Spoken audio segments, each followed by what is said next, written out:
LPG cylinder ಬಳಸುವವರು ಮತ್ತು ನೈಸರ್ಗಿಕ ಅನಿಲ ಗ್ರಾಹಕರಿಗೆ ಶೀಘ್ರದಲ್ಲೇ ಮತ್ತೊಂದು ಬೆಲೆ ಏರಿಕೆಯ ಶಾಕ್ ಎದುರಾಗ್ತದೆಯೇ?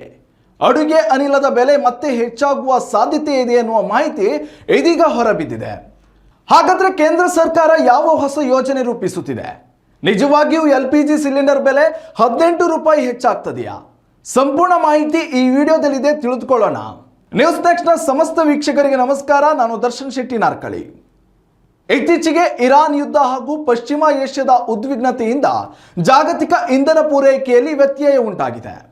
ಈ ಬೆಳವಣಿಗೆ ಭಾರತಕ್ಕೆ ಇಂಧನ ಭದ್ರತೆಯ ಮಹತ್ವವನ್ನು ಮತ್ತೊಮ್ಮೆ ಮನವರಿಕೆ ಮಾಡಿಕೊಟ್ಟಿದೆ. ಇದರಿಂದಾಗಿ ಮುಂದಿನ 10 ವರ್ಷಗಳಲ್ಲಿ ಸುಮಾರು $42 ಶತಕೋಟಿ ವೆಚ್ಚದಲ್ಲಿ ಕಾರ್ಯತಂತ್ರದ ಇಂಧನ ಮೀಸಲು ನಿಧಿ ನಿರ್ಮಿಸಲು ಕೇಂದ್ರ ಸರ್ಕಾರ ಯೋಜನೆ ರೂಪಿಸುತ್ತಿದೆ ಎಂದು ವರದಿಯಾಗಿದೆ.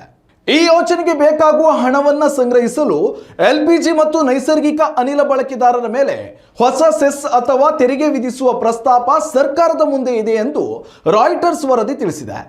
ಪ್ರಸ್ತಾವನೆಯ ಪ್ರಕಾರ ಪ್ರತಿ ಕೆಜಿ ಎಲ್ಪಿಜಿ ಮೇಲೆ 1.29 ರೂಪಾಯಿ ಸೆಸ್ ವಿಧಿಸುವ ಸಾಧ್ಯತೆ ಇದೆ. ಇದು ಜಾರಿಗೆ ಬಂದರೆ ಒಂದು ಮನೆ ಬಳಕೆಯ ಎಲ್ಪಿಜಿ ಸಿಲಿಂಡರ್ಗೆ ಸುಮಾರು 18 ರೂಪಾಯಿ ಹೆಚ್ಚುವರಿ ವೆಚ್ಚ ಬರಬಹುದು. ಅದೇ ರೀತಿ ನೈಸರ್ಗಿಕ ಅನಿಲದ ಪ್ರತಿ ಸ್ಟ್ಯಾಂಡರ್ಡ್ ಕ್ಯೂಬಿಕ್ ಮೀಟರ್ಗೆ 1.43 ರೂಪಾಯಿ ಸೆಸ್ ವಿಧಿಸುವ ಪ್ರಸ್ತಾಪವೂ ಕೂಡ ಇದೆ. ಇದರಿಂದ ಗೃಹ ಬಳಕೆಯ ಗ್ಯಾಸ್ ಬಿಲ್ ಸುಮಾರು 2% ಹೆಚ್ಚಾಗುವ ಸಾಧ್ಯತೆ ಇದೆ. ಸರ್ಕಾರದ ಈ ತೆರಿಗೆಯಿಂದ ವರ್ಷಕ್ಕೆ ಸುಮಾರು $1.5 ಶತಕೋಟಿ ಸಂಗ್ರಹಿಸುವ ಗುರಿ ಹೊಂದಿದ್ದು, ಈ ಹಣವನ್ನು ಎಲ್ಪಿಜಿ ಹಾಗೂ ಎಲ್ಎನ್ಜಿ ಸಂಗ್ರಹಣಾ ಮತ್ತು ಮೂಲಸೌಕರ್ಯ ನಿರ್ಮಾಣಕ್ಕೆ ಬಳಸಲು ಉದ್ದೇಶಿಸಿದೆ.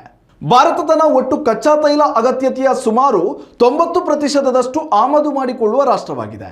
ಹೀಗಾಗಿ ಜಾಗತಿಕ ಯುದ್ಧ, ಹಾರ್ಮುಜ್ ಜಲಸಂಧಿಯಂತಹ ಪ್ರದೇಶಗಳಲ್ಲಿ ಉಂಟಾಗುವ ಅಡಚಣೆಗಳು ದೇಶದ ಇಂಧನ ಭದ್ರತೆಗೆ ದೊಡ್ಡ ಸವಾಲಾಗ್ತದೆ. ಪ್ರಸ್ತುತ ಭಾರತದಲ್ಲಿ ಸರ್ಕಾರದ ತುರ್ತು ತೈಲ ಸಂಗ್ರಹ ಕೇವಲ 10 ದಿನಗಳಿಗೂ ಕಡಿಮೆ ಅವಧಿಗೆ ಸಾಕಾಗುವಷ್ಟು ಮಾತ್ರ ಇದೆ.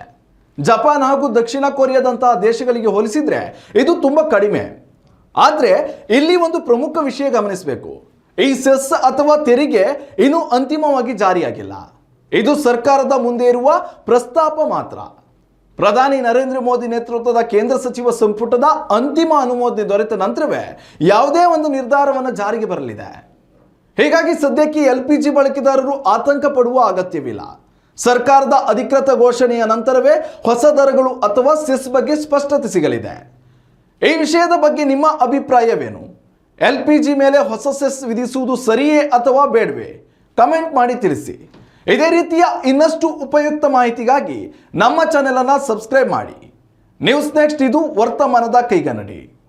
ಉತ್ತಮ ಸಂಸ್ಕಾರಯುತ ಶಿಕ್ಷಣದೊಂದಿಗೆ VSS English medium CBSE school, Udupi Muddur.